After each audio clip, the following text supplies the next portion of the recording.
All right, let's be real for a second. If the very thought of cracking open a textbook makes you immediately want to scroll through social media instead, then you are in exactly the right place. Today, we're going to break down how you can actually trick your brain into enjoying, or, at least not totally hating the whole process of studying. You know the feeling. It's 2 a.m. You've got a huge deadline looming, but you're just stuck, scrolling endlessly.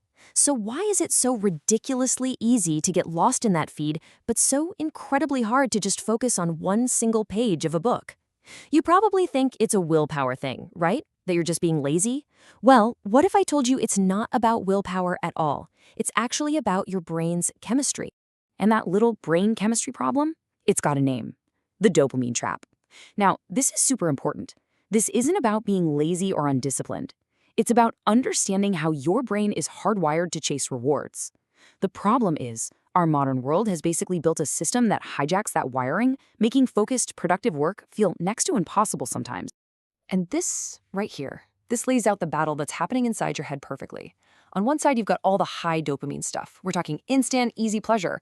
And on the other side, the low dopamine tasks, like studying, where the reward is way off in the future. So when you're faced with that choice, your brain is almost always going to take the path of least resistance. It's going to go for that quick dopamine hit every single time. So let's get crystal clear on what dopamine even is. The easiest way to think about it is like fuel for your motivation. It's that little chemical that tells your brain, hey, that thing you just did felt good. Let's do it again. And it's not just about feeling pleasure. It's about the anticipation of pleasure. The most crucial part, though, is that we can actually learn to manage it.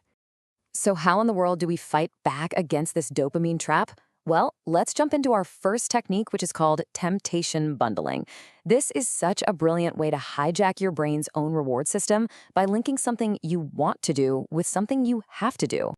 And check out how simple this is. Step 1, pick something you genuinely love, like listening to a new album or having your favorite snack. Okay, step 2, and this is the key. Make a hard rule that you can only do that fun thing while you're doing the productive thing.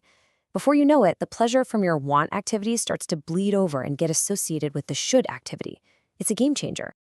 Okay, next up in our toolkit is another really powerful strategy: using mini rewards.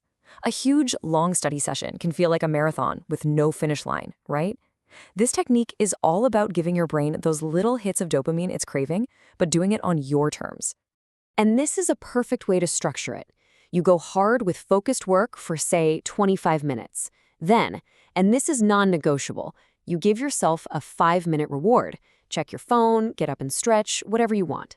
This breaks that massive, overwhelming task into small, manageable chunks. You're basically creating a dopamine loop that actually serves your goals instead of derailing them. Now, for those times when your focus feels completely and utterly shot, there's a more drastic approach.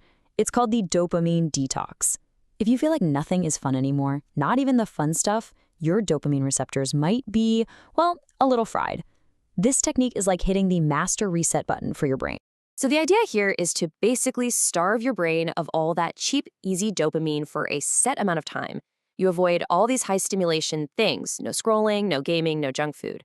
What this does is it lowers your brain's baseline for stimulation, so when you go back to normal life, boring old tasks like studying suddenly seem way more engaging just because your brain isn't expecting a constant fire hose of excitement anymore.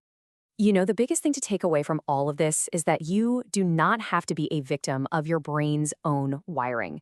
These techniques are your blueprint, your game plan for taking back control and actually pointing your focus where you want it to go. So let's just do a quick recap. Temptation bundling, that's all about making a boring task more attractive. Mini rewards, they create that instant gratification to keep you in the game. And the dopamine detox, that resets your whole system so that the hard work itself actually starts to feel more rewarding. 3 tools for 3 different problems. And in the end, it all really just comes down to this idea. You have the power to understand how your brain works and actively manage it.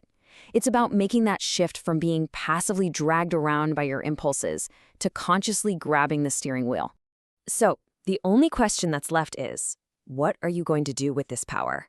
What's the very first task, that thing you've been putting off, that you're going to hijack with one of these techniques? Don't just think about it. Go make it happen.